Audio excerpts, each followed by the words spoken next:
घर में दाखिल हुआ तो देखा बीवी बैठी रो रही है। क्या हुआ? मैंने पूछा। ये आंखें क्यों लाल कर रखी हैं? सब खैरियत तो है ना? आज इस कमीने ने बीवी के कहने पे इस बुढ़िया को फिर मारा है। वो फिर हिचकियों से रोने लगी। तुम्हें क्या, वो इसकी माँ है, तुम्हारी नहीं। और फिर बुढ़िया जबान चलाती होगी, बहू के मामलात में दखल देती होगी। मैंने इसका गम गलत करने के लिए कहा। जबान चलाती होगी, मामलात में दखल देती होगी? इस बेचारी को फालज है, उठने बैठने के लिए सहारे की मोहताज है। अटक अटक कर अपनी बात पूरी करती है। बीवी ने तल्खी से जवाब दिया। पहले तुमने कभी नहीं बताया कि इसको फालिज है। मैंने अनजान बनते हुए कहा। 1000 दफा तो बताया है, मगर आपको कपड़ों के अलावा कुछ याद रहे ना।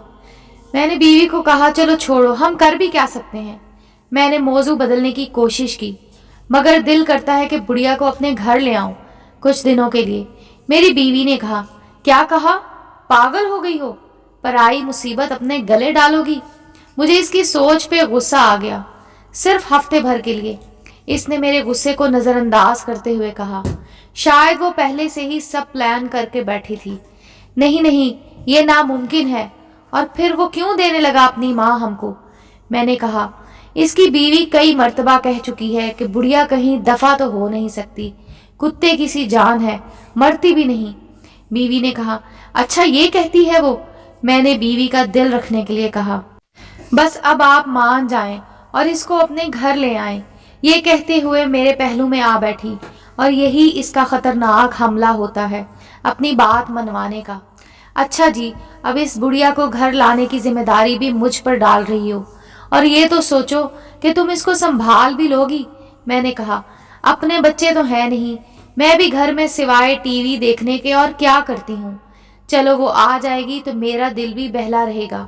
इसने उदासी से कहा। हमारी शादी को 10 साल हो गए थे, मगर औलाद से महरूमी थी। मैंने सोचा, चलो बात करके देखने में हर्ज नहीं है। कौन सा वो अपनी माँ हमें देने पे राजी हो जाएगा। अगर राजी हो गया तो? मैंने सोचा, फिर भी 1 हफ्ते की ही तो बात है। अगर बाद में अपने ही गले पड़ गई तो? अचानक मुझे ख्याल आया, अगर वो बुढ़िया मुस्तकिल गले पड़ गई तो? मैंने अपने खदशे का इजहार बीवी से किया। ये तो और अच्छी बात है, इसने खुश होते हुए कहा। सच कहते हैं, औरत बेवकूफ होती है, मैंने दिल में सोचा। अगले दिन शाम को काफी सोच विचार के बाद मैं इनके घर चला गया। कुछ बात करने के बहाने ड्राइंग रूम में बैठा। इसने झूठे मुंह 5 चाय का भी नहीं पूछा, तो मैंने अपने प्लान के मुताबिक इससे कहा कि मेरी बीवी फालिज का इलाज कुरान पाक से करना जानती है और वो आपकी वालदा का इलाज करना चाहती है। ये सुनकर इसने किसी खुशी का इजहार न किया, तो मैंने बात जारी रखी कि इसमें मसला ये है कि आपकी वालदा को हफ्ता भर हमारे ही घर पर रहना होगा। आप फिक्र ना करें, हम इनका अच्छे से ख्याल रखेंगे।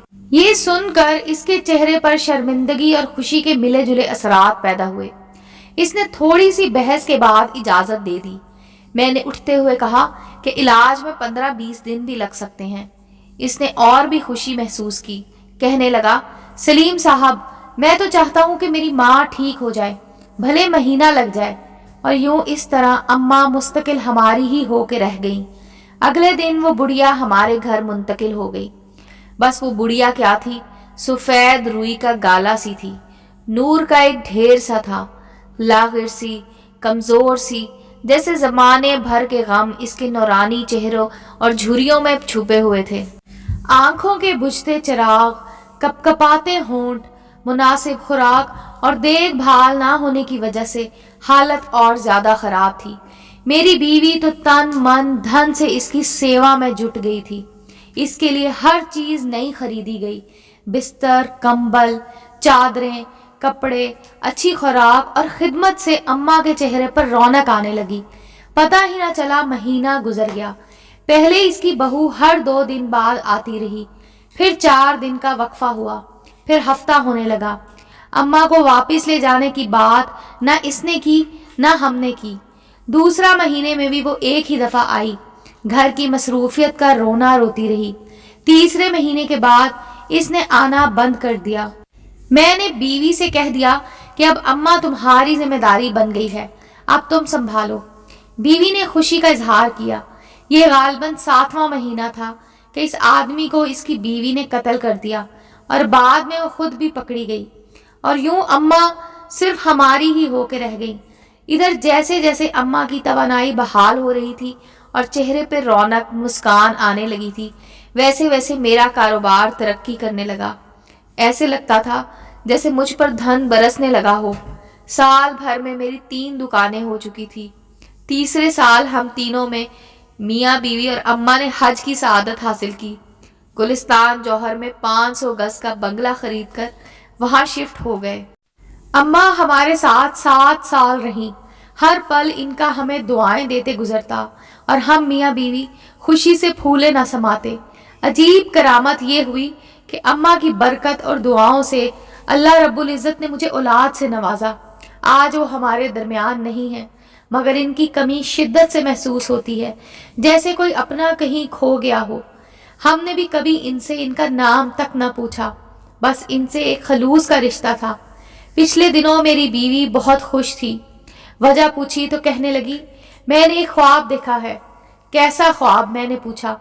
मैंने देखा है कि महशर का दिन है और सब हैरानों परेशान खड़े हैं। इनमें मैं भी खड़ी हूँ कि इतने में अम्मा आई और मेरा हाथ पकड़कर कहने लगी, मुनीरा इधर आ मेरे साथ, तुझे पुल सरात पार करा दूं।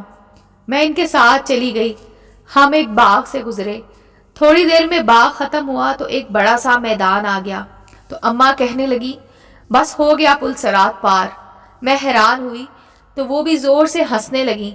फिर मेरी आंख खुल गई। मुबारक हो भाई, बहुत अच्छा ख्वाब है, मगर तुम्हें मेरा ख्याल ना आया। कसम से मैं इतनी परेशान थी कि चलो खैर, हमें भी कोई ना कोई मिल ही जाएगा जो पुल सरात पार करा दे। आमीन, बीवी ने जैसे दिल की गहराइयों से कहा। और फिर इसको मैंने ये नहीं बताया कि ऐसा ख्वाब मैं भी देख चुका हूँ। बस फर्क ये था कि अम्मा ने मेरा हाथ पकड़ते वक्त कहा था, चलो तुम्हें मुनीरा के पास ले चलूं, वो पुल सरात के पार तुम्हारा इंतजार कर रही है। उम्मीद है दोस्तों आपको स्टोरी अच्छी लगी होगी। चैनल को लाइक और सब्सक्राइब करें और बेल आइकॉन का बटन दबाना मत भूलें ताकि हर नए आने वाली स्टोरी का नोटिफिकेशन आपको मिल सके। मिलते हैं अगली स्टोरी के साथ।